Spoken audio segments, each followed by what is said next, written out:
A very good evening to you and welcome to our program Spotlight. And on Spotlight, we usually give you a spotlight on the current issues faced by the public and on the trending topics to make sure you get an insight of the topic and also on the steps taken with regards to this topic by the authorities. So today we will be focusing on the education sector, and it will be on the reopening of schools and the measures taken with that. So to answer our queries on Spotlight this evening, we have Professor Kapila Perera, Secretary to the Ministry of Education. A very good evening to you and welcome to our program. Very good evening. Thank you very much. And we're honored to have you with us on Spotlight. And this topic of reopening of schools is widely spoken about. So first and foremost, let's touch on the circular issued on the reopening of schools, Professor. Yeah, this circular is issued based on the health guidelines issued by the Director General of Health Services, and this is nothing new.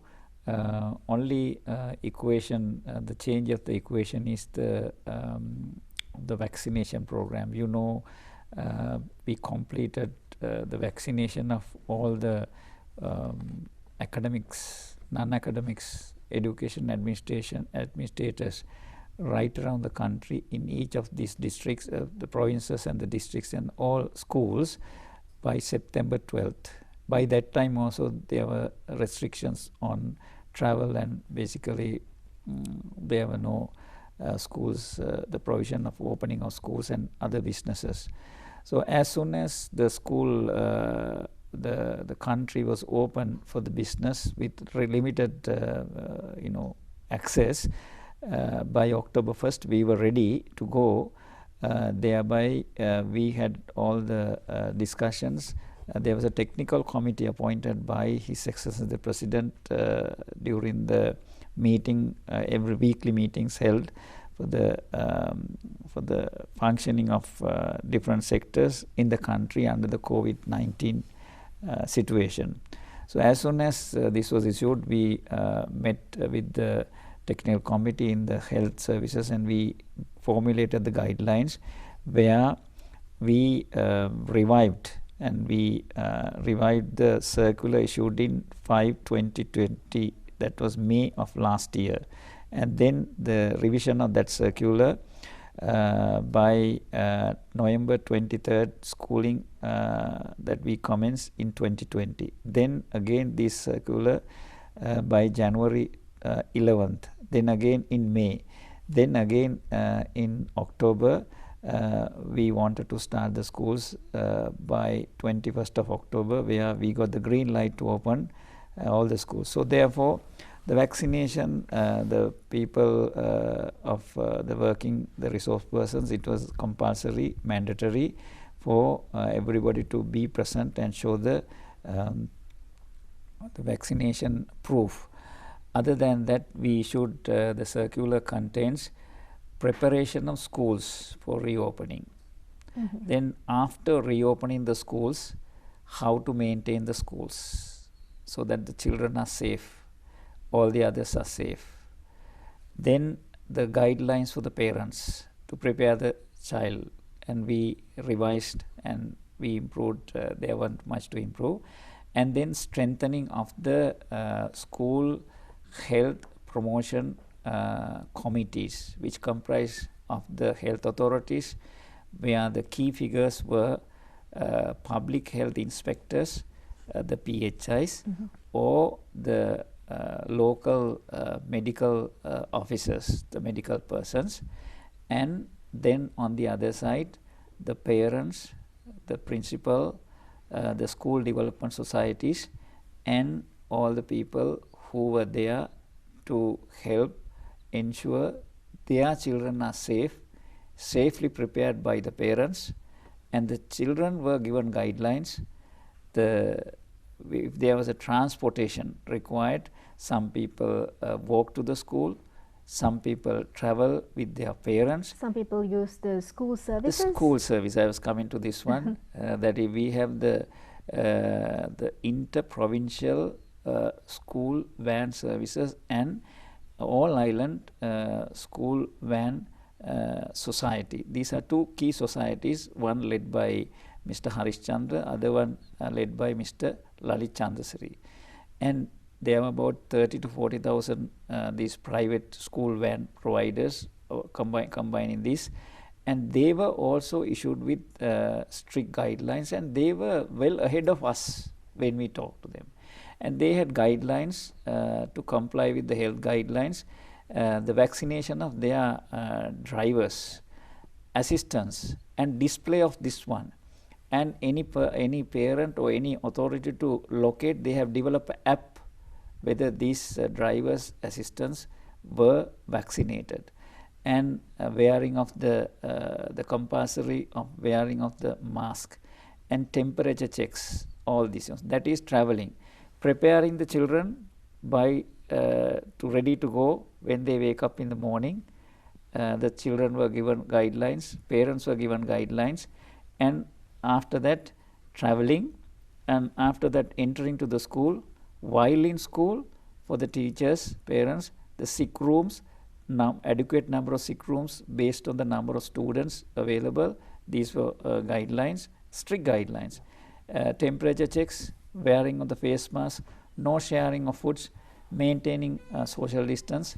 After that, when they complete, going home, and the general public were given by your media, social media, print media, electronic media, so that their children are safe to come to school. And uniform is not made compulsory, isn't it, Professor? Yeah, that was because we opened the schools after 6 months, and then we issued the uniform, distributed free uniforms. But if there was any concern of any parent that these were like 2 years they were in this thing, disturbance from 2020, and before that also 2019 April 21st there were disturbances. That was during this some unnecessary unwanted things. Exactly. That was April 21st. That was that. And then 2020 March onwards, lot of disturbances. And then 2021. So with all this, getting to a tailor, I know you being a female, you know how it's difficult. If it's a ready-made, it's okay. But this is not ready-made. And you don't want the parents to be burdened or think about my daughter's uniform. The frock is not long enough as per the school specifications. You give specifications. Our main focus was to make sure child is coming to school and with health, safety and health checks, but this was not made mandatory because of that. Right. And Professor, since we were talking about the vaccination process, about the inoculation drive, which is for the academics and people who are attached to schools, how about the primary students, Professor? Yeah, so far during the technical committee where Director General of Health Services and the specialist, that is for the health authorities, the Ministry of Health and the Government Medical Association and the Pediatric Society of Sri Lanka, they were also there. And all these competitions, they have basically recommended vaccinating different age cohorts, that is 12 to 16, 16 to 19. So based on those recommendations, that was done. But this was done as per the pediatrics and the health authorities. These are two distinctly different things. As per the WHO guidelines, if you read, for the schools, it is not mandatory even for the adults to be vaccinated. But perception in the country, the talk of the town is that without vaccination, vaccination came. Now it's about 80%, I think 75 to 80% of the general public is vaccinated. That is very, very good, high achievement. We must congratulate those who done. So nevertheless, perception was that you need to vaccinate. The adults were done, and then the children, these age cohorts, we started with the A-level class, that is grade 13. Now it's grade 10, 11, 12 and 13. So there is this information as per the technical committee recommendation. They might start vaccinating age 12 and 16 also. We don't know yet. But primary, for sure, no. Only in the news I saw United States of America started children with the age of 5 to 12. Yes. So not any, that is something. So let's see how it goes. And there are also expectant mothers who are a part of the staff. So any special measures taken for their safety, Professor? Yeah, actually right now we go by the health guidelines. We will not deviate from any health guidelines. We are not deviating anything from the public administration guidelines and the health guidelines as far as this. And speaking of the different waves we've been facing in terms of COVID, there's also a cluster in the Anuradhapura district, if I'm not mistaken. So any plans on mitigating the process of reopening the schools? Any plans in terms of this? Oh, actually, we are very much concerned. Like I said, our main focus is that when schools are started means country is functioning. When the children go to school, we have a hope for the future. So with this determination led by His Excellency the President, I mean, he is eternally in touch with the Health Secretary and the Honorable Ministers of Education and Honorable Minister of Health and the Cabinet, and school program where we need to mitigate any threats, and we will basically isolate where the problem is, how it happens, and they attend to this one. So measures will be taken district-wise or where the problem basically is there? School-wise. Right, school-wise. Because we have, like I said at the beginning, there is a PHI in each health promotion or the health promotion unit in the school, every school. And then we have 312 divisions in the entire country. We have 100 education zones, and we have 9 provinces, provincial education departments. And in this regard, the honorable governors are directly on the ground, on the field, and provincial, local political authorities are on the ground, or everybody's on the watch for their children. So we do not want to, I do not want to classify political state, but I would want to say it's health and the education. Everybody else is part of the society. It's their children, about 4.5 million in total, 4 million or 4.2 million in the state schools, 10,155. That is the children of our future, children of your child and my child. I don't know you have children, but what I mean is, just your child, my child. It's the future generation of the country. So therefore, this plan is working, and we are determined.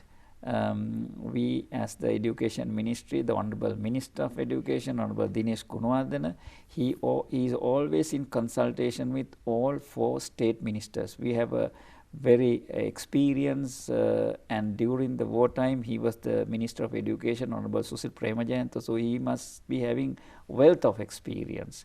And we have a state ministers who is a consultant doctor, Dr. Mrs. Sita Arambapula. And then we have 2 principals for teachers. One is Honorable Vijitha Berugoda, other one is Honorable P.L. Nishantha Silva.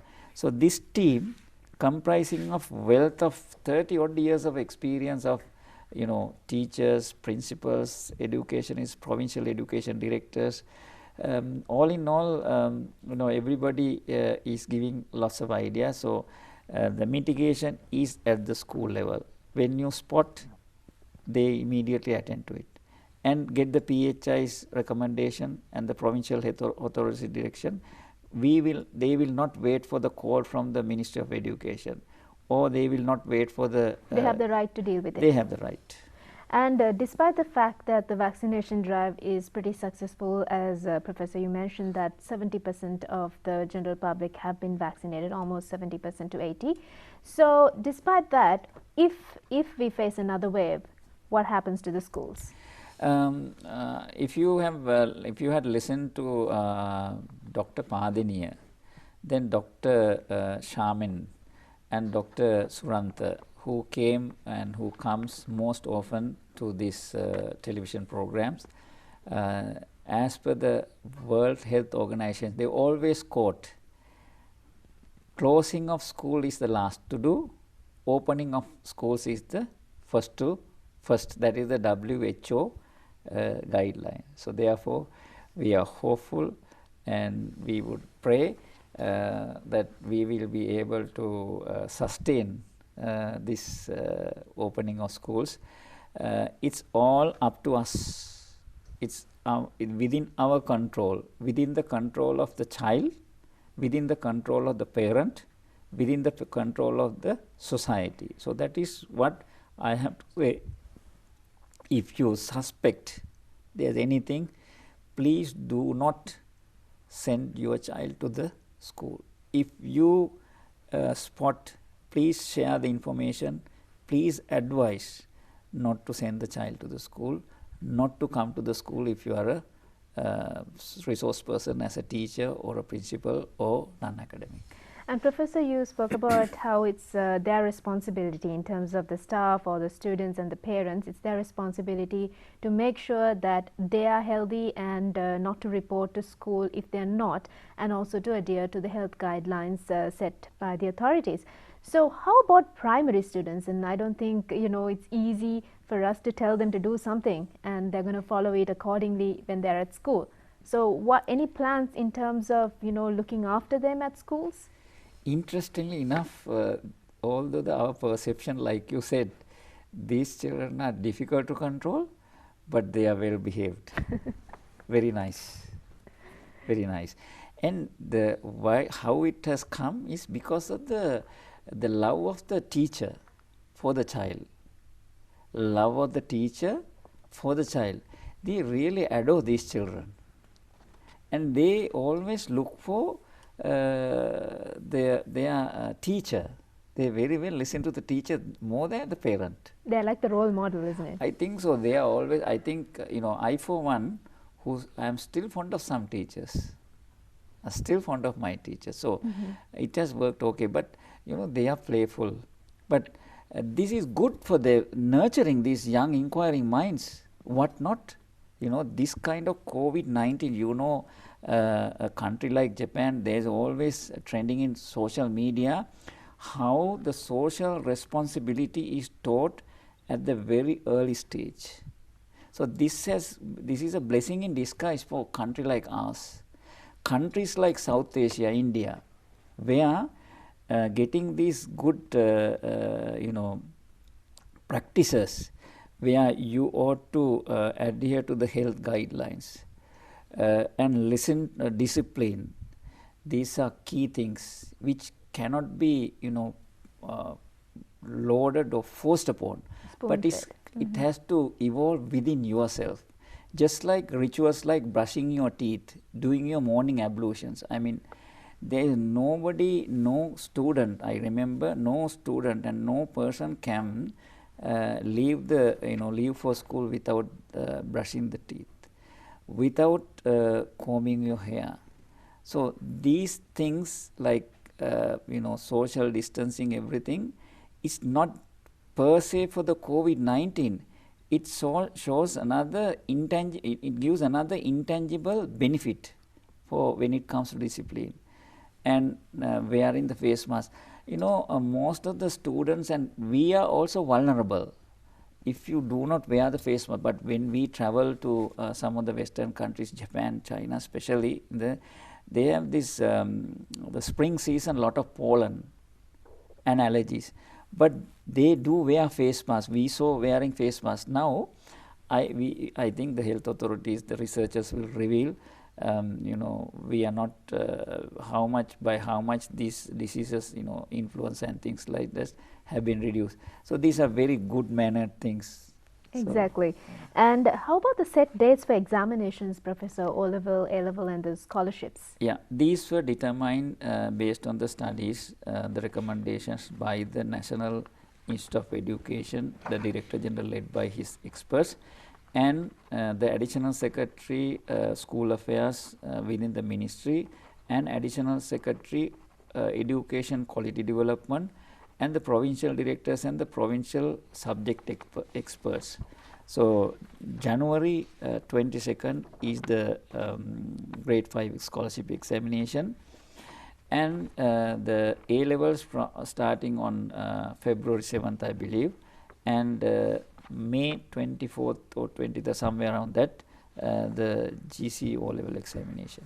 We've come towards the latter part of the program as well, Professor. So I would like to touch on the loss of education. Now, for a period of time, there was no school, and some of the students who were just about to commence school never got a chance to even see school.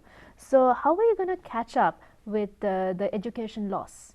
This is the best question that you had asked for the program, because this danger is not visible, not comprehended by many. But the challenge is with the Ministry of Education, because we have lost the number of days of school in 2020, then 2021.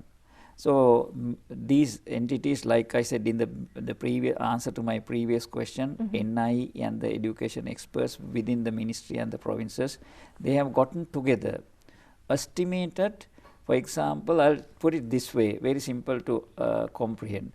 If you are right now in grade 7, per se, or grade 8, but you would have been in grade 7 if you are right now in grade 8 2021, and 2020 grade 7, grade 8, grade 7, next year to go for grade 9.